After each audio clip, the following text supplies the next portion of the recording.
ti padà, mo ti padà sọ́dọ̀ rẹ̀.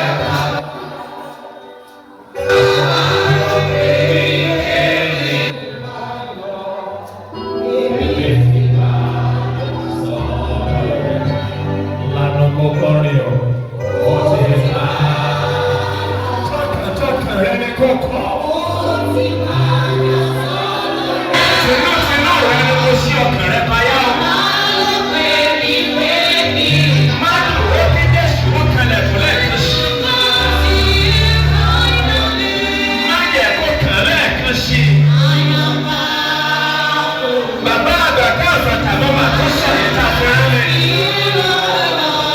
ní ìkẹlẹ̀ kó sọ̀rọ̀ kó kókó. Má jẹ́ kí Jésù kẹlẹ̀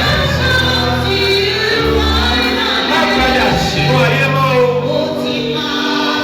Ó ti padà Jésù mọ́ padà.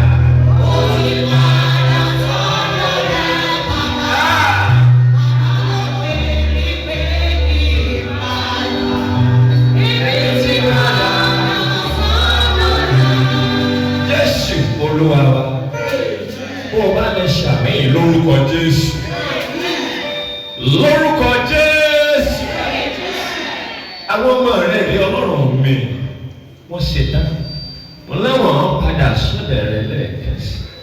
Ọlọ́run ọba mi bá mi gbà wọ́n lágbàtà. Jésù gbà wọ́n lágbàtà. Má ṣe fi wọ́n sílẹ̀ mọ́.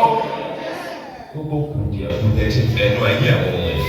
Ọlọ́run ọba mi làmì tó ṣòro. Jésù tó ṣòro wa. Ayé ní ń bá ọ fira, ìṣòro ní ń bá ọ fira. Lórúkọ Jésù ó dàgbà wọlé. Kò ní í gbérí mọ́. Bẹ́ẹ̀ tó lè máa lọ ọ̀nà Jésù. Ẹ máa gbádùn Jésù. Ẹ máa jẹ́nu Jésù. Ẹ máa múnú Jésù. Jésù ò ní fi yín sílẹ̀. Ó ti rí bẹ́ẹ̀ bó ṣe lè yí padà. Ìjọ yóò ní ẹ̀dá. Yóò máa gbèrú sí i.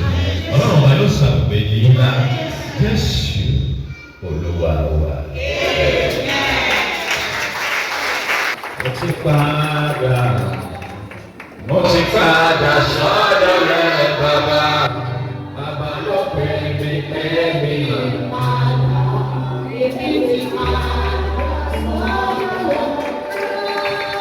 Let's celebrate Jesus. As he's going, let's spend one of our hands for him. That the Lord will bless him. We continue to advertise his ministry.